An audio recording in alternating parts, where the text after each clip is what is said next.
ଲଗା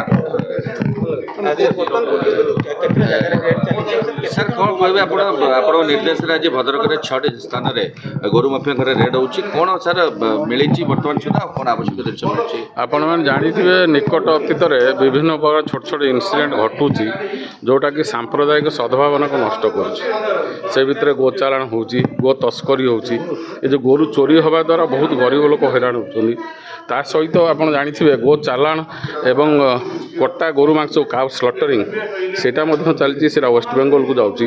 ତେଣୁ ଏହିସବୁ ଦେଖିକି ଛୋଟ ବଡ଼ ଇନସିଡେଣ୍ଟକୁ ଆମେ ରେଡ୍ କରାଉଛୁ।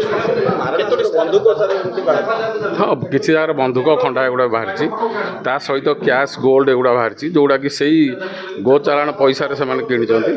ବର୍ତ୍ତମାନ ଆମେ 8ଟା ଜାଗାରେ କରିଛୁ। ଆମ ପାଖରେ 6 ପ୍ଲାଟୁନ୍ ଫୋର୍ସ ନିୟୋଜିତ ହୋଇଛନ୍ତି।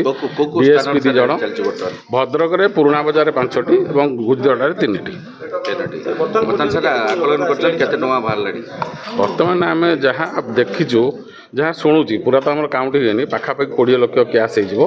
ତା ସହିତ ଅନ୍ୟାନ୍ୟ ଜିନିଷ ମଧ୍ୟ ବାହାରୁଛି। ତଥାପି ଆମେ ଘଣ୍ଟା ଭିତରେ ଡିଟେଲ୍ସ ଆପଣଙ୍କୁ ଚଢ଼ଉ ଜାରି ରହିବ ନା ସାର୍?